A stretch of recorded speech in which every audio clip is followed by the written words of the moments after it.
உங்கள் நிர்மலா கஜேந்திரன். கல்லுப்பை எப்படி வறுத்து சமையலில் உபயோகப்படுத்துவது என்று பார்க்க போகிறோம்.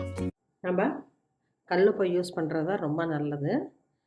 அந்த கல்லுப்பையும் இந்த மாதிரி கடாயை நல்லா சூடு பண்ணி போட்டுட்டு ஒரு பிடி முருங்கைக்கீரையை ஆஞ்சிட்டு வாஷ் பண்ணி துணியில் தொடச்சி வச்சுருக்கேன்.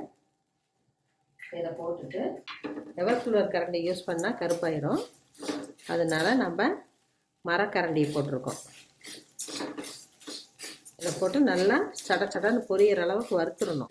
உப்பை நம்ம அளவாக யூஸ் பண்ணணும். இது போல் செஞ்சு யூஸ் பண்ணுனா அந்த உப்பே நமக்கு மருந்தாகும்னு சொல்கிறாங்க. ஒரு 5 வருஷமாக இப்படி தான் யூஸ் பண்ணுறேன். உங்களுக்கும் சொல்லணும்னு தோணுச்சு. நல்லா பொரியும், அதே சமயம் இந்த கீரையும் ட்ரை ஆயிரும் சூட்டில். அப்போ அதோடையே நம்ம சமையலுக்கு பயன்படுத்தலாம். கீரையை எடுத்துகிட்டு போடணுன்னு அவசியம் இல்லை.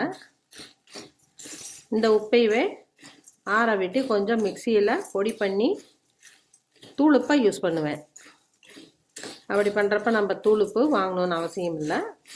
இட்லி மாவுக்கு போடுறப்ப மட்டும் இந்த இலையை கொஞ்சம் ரிமூவ் பண்ணிவிட்டு போடுவேன்.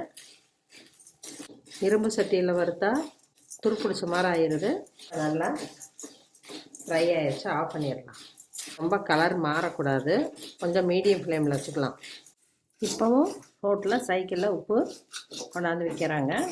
நம்ம எந்த உப்பாக இருந்தாலும் இது போல் நல்லா சூடு பண்ணி, இல்லாட்டி நல்லா வெய்ய காலத்தில் வெயிலில் வச்சு எடுக்கலான்னு சொல்கிறாங்க.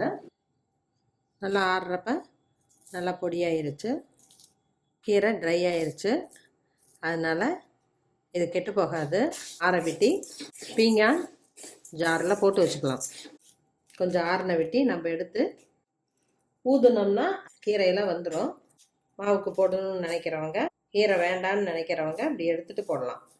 மிக்சியில் போட்டு பொடி பண்ணிட்டேன். இதை நம்ம வேறொரு சின்ன ஜாரில் போட்டு வச்சுக்கலாம். முருங்கைக்கீரையோடவே அடித்ததுனால லைட்டாக பச்சை கலர் தெரியுது. கல்லுப்பை எப்படி முருங்கை இலையை போட்டு வறுப்பது என்று பார்த்தோம். நம்ம ஆரோக்கியத்தை பேணுவதற்கு இந்த மாதிரி சின்ன சின்ன வழிமுறைகளை கடைபிடிக்கலாம்.